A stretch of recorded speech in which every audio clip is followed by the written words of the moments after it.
Hello, and welcome back for another episode of Patriotic Housewife. Well, you guys, as I was saying in previous lives and videos, I was saying to you guys that I felt like Candace probably has more receipts from Mitch Snow than we know. I think that he gave her pictures and all kinds of different things to prove where he was, the day he was at the facility, all these different things. I wouldn't be surprised. We know that Candace typically does produce little by little, gives people time to kind of use that rope to hang themselves, and then she turns around and exposes them some more. So this is just typical Candace fashion. But for those of you that don't have X, let's take a look at this post that Candace put up yesterday. I know yesterday in my live, I did go over the Gary Paramount Tactical, the whole drama with Mitch Snow and how the call was leaked. We went over all that stuff. We talked about how Gary from Paramount Tactical deleted all of his staff information off of his website, which we found weird. And he has continued to argue with Gary, but that is just neither here nor there. But let's take a look at this picture that Candace posted yesterday. It had everybody going crazy thinking that she was going to be like boots on the ground, as Project Constitution said, at Fort Huachuca. However, my opinion when I saw that was always that that probably was sent by Mitch Snow. And again, I think I heard Coach Collins say something about that the weather that day was raining or something along those lines on September 8th or 9th. So it's really crazy that this photo exists, because this means exactly what I had felt was Mitch Snow gave her photos. And she's already said that this week is going to be explosive. She cannot wait to get back tomorrow on Monday. And this is why. So this is Candace's X post. She says, Operation Delegitimize Mitch seems to have backfired rather spectacularly. Hope you guys are excited for Monday's episode, as I am.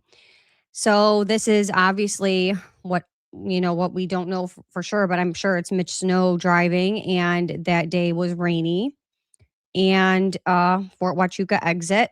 And so I don't know. I have a feeling that this is one of many photos that Mitch Snow probably gave to Candace from that day. And Monday, we will probably be seeing a ton of receipts, I'm sure.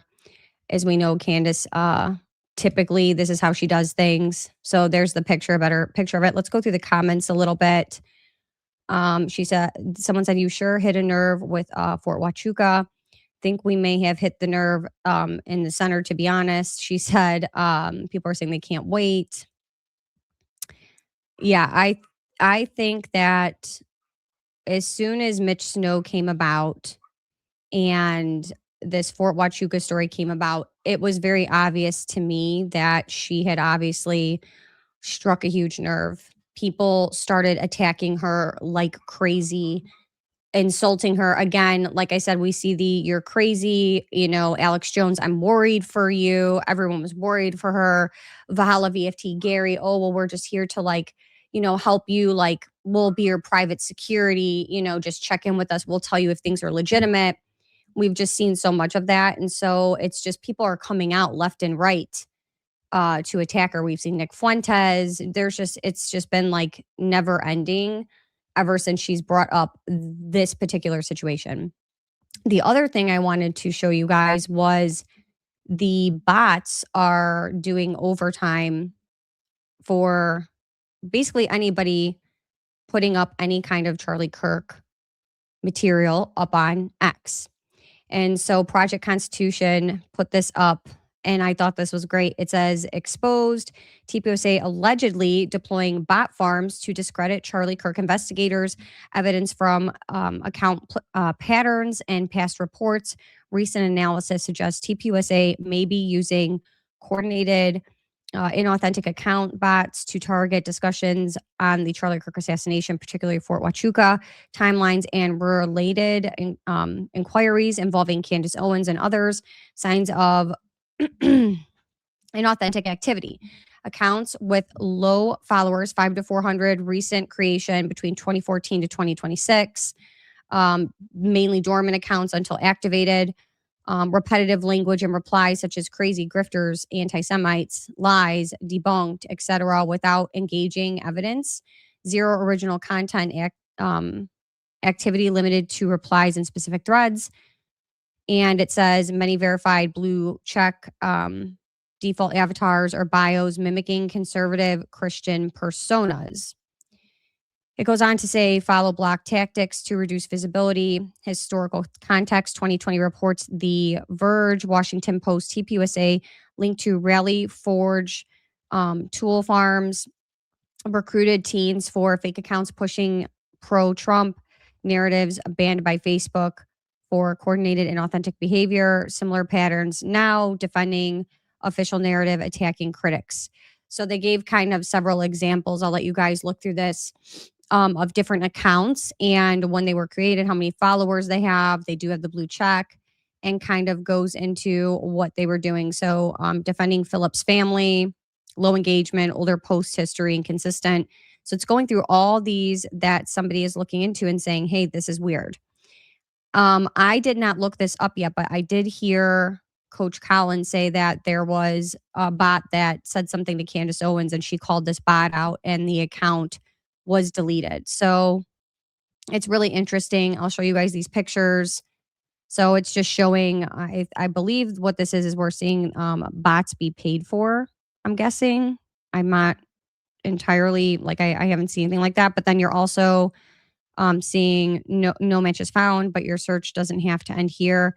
So I think that people are deleting things, but it's getting interesting and you have to wonder, why are we doing that?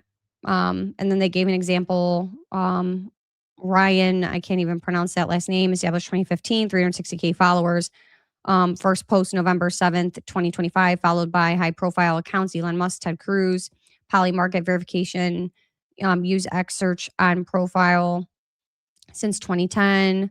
Let's see, 2010 till 2025. Tips alleged TPUSA funding via influencers, bribes. It verified indicates efforts to suppress inquiries, share observations or proof anonymously if needed, verify independently for accuracy. And then he tagged everybody in this. So apparently this is just becoming a regular thing where anybody who's talking about certain things, and we've seen censorship even here on YouTube where, I think I've had a lot of people say, oh, well, I haven't been able to find you. How did I not find your channel until now? And I just think that there's things that people are bringing to the forefront and they're talking about, and channels are being suppressed. And then they're seeing certain words and comments and it basically what they're saying is like it sends the bots out automatically. So so that's why I say be careful when you guys are writing things in the comments, because what it does is it actually hurts people's channels because it auto deploys bots. And not only that, it also gets that channel shadow banned. So it's important when you see videos, if you can find a way that that creator knows what you're talking about, if they're talking about the subject, you know what I mean? Like instead of like saying, pizza GAT, you know what I mean? You could say pizza party, you know what I mean? We can be a little bit smarter with it. And I know it's frustrating that we even have to do that. I have heard a lot of people's feedback of why do we have to watch what we say? That's stupid. It is stupid, but this is just what we're seeing. And if we don't try to get creative, we won't be able to communicate these things at all. So it's like, which one's worse? Like trying to change the words to save being able to discuss important things and continue to share information, or doing it anyway so that we don't have to censor because we feel like we shouldn't be censored, which we shouldn't. It's violating our First Amendment rights, but at the same time, we have to be smarter about it. And so I think it's about the big picture is that we want to be able to keep continuing to share information and speak truth. And in order to do that, we just may have to adjust how we're saying things. So I just wanted to bring those two things to you guys as I continue to work in the background on several other things. We've got some exciting content of things we've been working on in the background that will be coming out this week that I'm super excited to share with you guys. And we will go from there. But thank you for your support. If you guys like the channel, Please be sure to like, comment, share the videos. It obviously helps my engagement, which helps my channel. Please subscribe if you have not. I appreciate all of the support and love. And again, praying for everyone. Please be safe. And I will see you guys all in the next one.